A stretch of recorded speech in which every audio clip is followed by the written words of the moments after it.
So an introduction to shoulder stability with my man, Educational Eric. It's going to help us out. Shoulder stability. This is a ball and socket joint where we have a huge range of motion available at the joint in almost any direction. It's one of our most used joints. And the interesting thing about this structure within the shoulder girdle, which is almost imagine it to be the joint that the arm attaches to, this shoulder girdle is only attached to the rest of your skeleton by this clavicle, the collarbone, which then attaches into the centre of the sternum.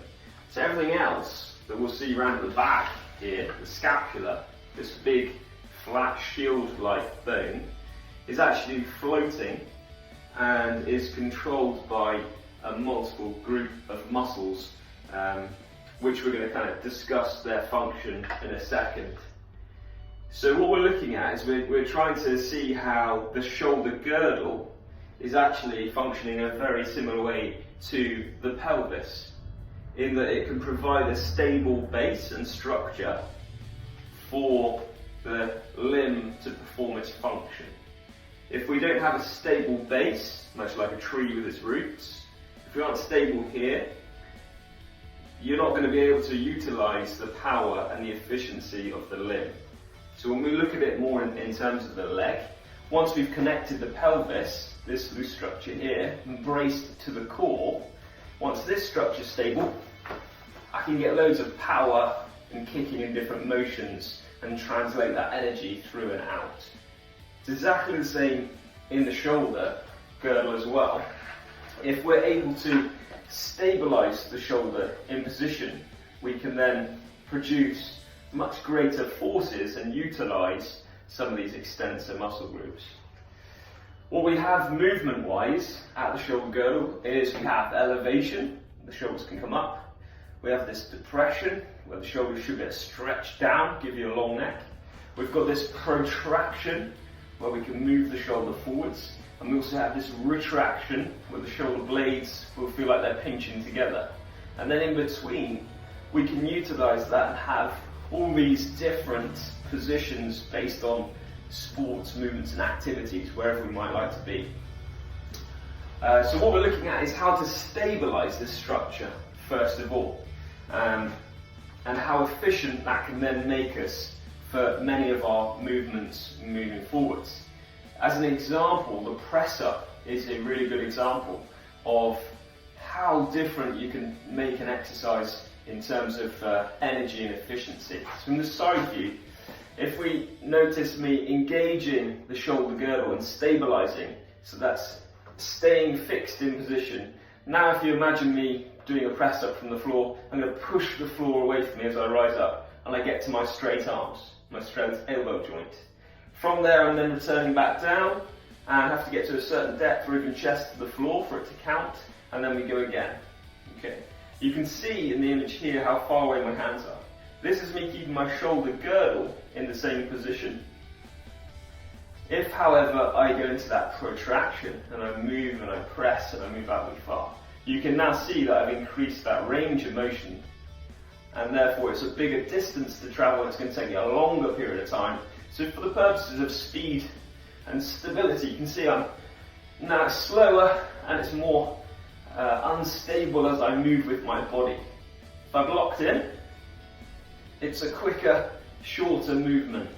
So for the purposes of more repetitions in less time, perhaps in a competition or a military test, the examples I've used in the past, you can change your structure to produce faster results and just get a better score. It will also reduce the stress and vulnerability of a changing shoulder position, whatever your tendency ends up being. So next we're going to look at exercises and a strategy to try and understand and improve the stability of this structure. Okay, so how do we get a stable, healthy shoulder joint? Well, first of all, we've got to look at the mobility. Do you have sufficient range of motion to be able to get to a good position? And then once we have the mobility and the position awareness, we can start to give training exercises to develop both stability in a static and also a dynamic movement. So first of all, we're looking at the position awareness. So we look at the posture, we're just looking to see if one shoulder is higher than the other, if we're level, and vice versa. So we're always looking to try and keep everything level across the body. That's from the front view. We'll leave it there for the front view. Let's spin to the side view. This is a more common area in which we can see and change things quickly.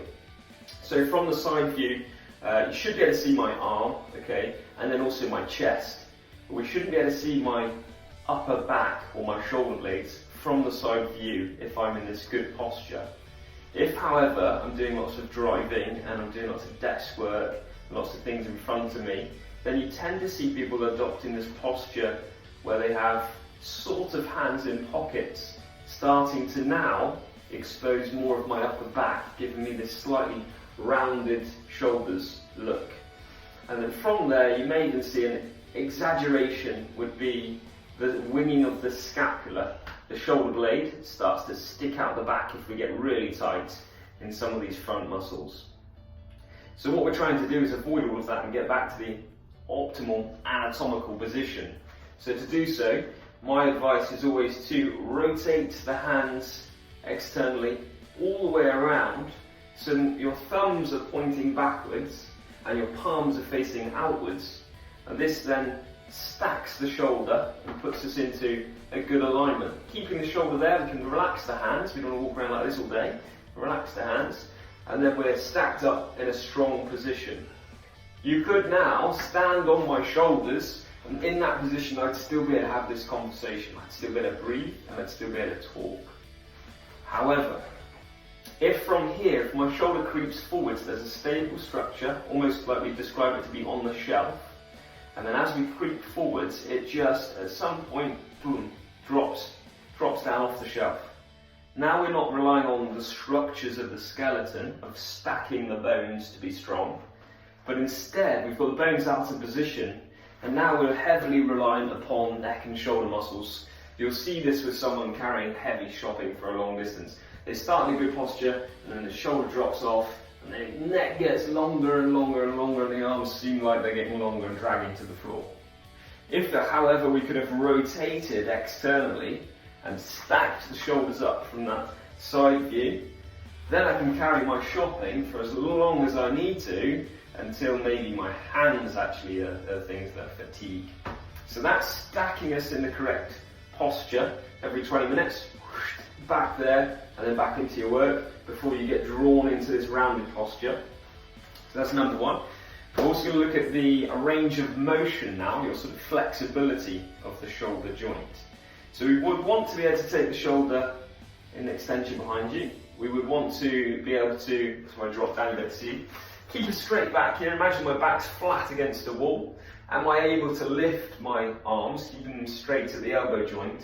And would I be able to get my thumbs to touch the wall without my spine having to make this big arch to be able to compensate? So you'll hopefully see a straight spine and fully extended arms just there. That means I've got this range of motion at the shoulder. Then we're also looking at, for now as well, the 90 degrees at the elbows. Have we got this external rotation, this ability to twist at the shoulder joint externally, and then also internally, hands in behind the lower back. So that's just some bits that we could play around with stretching and working on for that full range of motion. A good overhead practice is to actually lie on the floor on the back of your body. Keep the abdominals braced with your lower back pressed into the floor, and then be reaching over your head, trying to get the hands back down to the ground. So that's a good little stretch and practice. Once we've achieved those full ranges of motion, we're then able to start to implement more exercises without causing harm or impingement or other issues within the shoulder joint. So we've talked about what the shoulder is, the shoulder girdle. We've also looked at the mobility, and now we're going to try and create some stability. Start introducing the exercises and practices to get you to full function. First of all, we're looking at this unloaded static endurance. So the ability for you to be able to hold a good posture and position for an extended period of time. What this will develop is your ability to keep in good postures while you go about your daily business, and we can reinforce good habits and positional awareness, which then means when we move on to more of our dynamic, more interesting exercises, things we're doing with the shoulders, we'll still have that foundation, position awareness and endurance, so that we're not going to be really sloppy with how you're trying to move the shoulders around. So our first challenge is the wall angel, one of my favourite exercises that I pretty much test with everyone. Everyone gets a go at this one. So we find a wall space or a door. We look to have your feet slightly away from the wall, so you're now leaning against the wall, and naturally there may be a small hollow of your lower back. But what we look to do is engage the abdominals to tilt the pelvis, and we look to press your lower back flat to the wall, so there's now no gap here. From that position, we take the elbows out at shoulder height, and we're looking to go into this external rotation. Can we get the hands to go back and flat against the door? Now all we're looking to do is just stay and hold in this position, and we're developing postural endurance across the upper back, neck and shoulders. And once we're able to achieve with relative ease 3 minutes in this position, those small muscles across the neck and shoulder have become aerobic in nature, and their ability should be to be able to work all day long utilising oxygen and fat as the fuel, blah blah blah.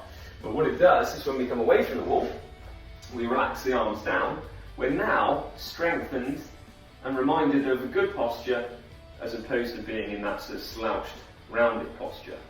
So that's exercise number 1. We're unloaded and we're developing the endurance. We will now move on next to blah blah blah blah, some other things. Okay, challenge number 2. This is more of a coordinated challenge, trying to recruit all the different muscles in and around the shoulder complex. We're still unloaded, so we're not weight bearing and putting stress and strain or an external object like a dumbbell or a kettlebell in our hands as yet. But we are going to start to get some movement into the structure. So it's known as a window washer. And what we're looking to do is have the elbow roughly at shoulder height, 90 degrees at the elbow. And what we're trying to avoid is having the hand wash the window, as perhaps you might naturally do. But instead, we're going to try and have the elbow as the thing you're thinking about. And we're going to try and bring the elbow up with shoulder girdle rising. And then we're going to come in to the shoulder and the scapulars pinched together. And then we're going to draw down, and then we can creep out back to our neutral position. So what the actual scapula on my back of my shoulder is doing is having this rotational motion. And I'm keeping my body still.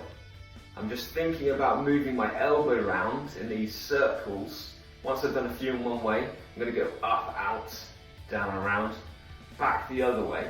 And we're working on this coordination of the shoulder. To start with, it might feel a bit sort of clunky and a bit weird and you're not sure what to move. So a mirror is handy, so you can see what's happening. Is the rest of my body nice and still? Well, that's moving one way and moving the other way. Give it a try. Okay, so now we're going to progress onto a loaded exercise through a bigger range of motion using an external object, in this case a light set of dumbbells. So the exercise is called the 4-point press. In a 4-point press, we have 4 different positions that we try and hit with the arms as we slowly move through the exercise. So we take a relatively light weight for your strength in each hand, palms facing forwards. We're going up to 90 degrees at the elbows, and the elbows there at shoulder height. This is my start position, palms facing forwards. From here, I'm pushing up to my highest position. So I've got locked out elbows and my shoulders are up into that elevated position. So I've lost my neck. We're now looking to rotate the hands so the palms of the hands face towards each other. And then we bring the elbows down in front of the body now to that 90 degrees so that the elbows are just at shoulder height. From there, we're going to separate the weights and pull them apart. We're going to pinch the shoulder blades back together, imagining you've got your back against a wall. And that's 1 repetition, okay? So the 4-point press, up is 1, 2 is the rotation, palms facing towards each other, 3 is the lowering, just elbows to shoulder height, 4 we're back to that beginning position, ready to go for another repetition. See if we can keep it nice and controlled. We're trying to maintain the same neutral spine alignment, so we're not arching the back when we start to push up to this higher, harder position at the top. As we're lowering down, shoulders are stable, so there's no winging of my scapula, that's staying compressed onto my back. And once we've achieved about 10 repetitions at this slow speed, we will have had a nice, even workout across many of the muscles within that whole shoulder girdle. So now we have another exercise where we're looking at loaded protraction, ability to move that shoulder forwards under a loaded exercise. So this can be done nicely, just hands on the floor in the top of a press-up position. I'm just showing you on the bar, so I think it's slightly easier for you to be able to see on the video. So we keep the whole body straight and as one, moving as one. We keep the arms locked out straight as well. And what we're looking to do is practice bringing the shoulder blades together, so we're sinking down into position, and then we're pushing your body still in that straight line up and away by separating the shoulder blades and pushing the shoulders away. So we're looking to develop the strength in the push of the shoulder girdle, but not the actual arms. It's just the push of the shoulders, keeping the arms locked out. So good to develop endurance and stability. The stability could be increased if you have access to gymnastic rings, because then they could move in any direction.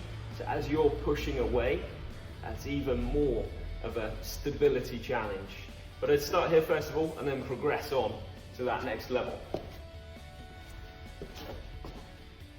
Okay, so we've shown you protraction, the pushing away.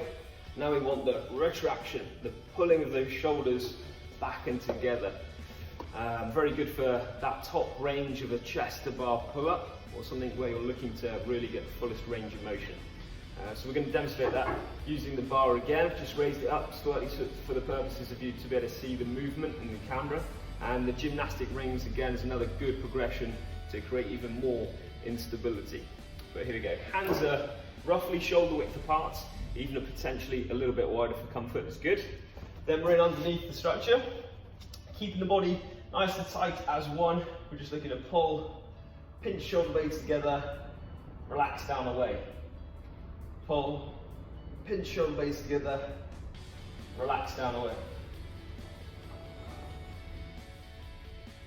Just keeping the arms straight the whole time. Okay, and that should be another phase of the development for the pole. Okay, so we're now looking at elevation of the shoulder girdle, trying to get some strength and stability there. What you'll see most people in their gym environment doing is some form of shrugs, so holding something low and elevating, which is good. It's a good way to isolate and start to work that elevation. But I also quite like, once we have that flexibility, the available range of motion to go all the way up to that top position. Once we've got the flexibility, it's nice to utilize that and get you strong at holding something overhead, therefore improving your handstand positions, your snatch, your press, all the other lifting that you might do.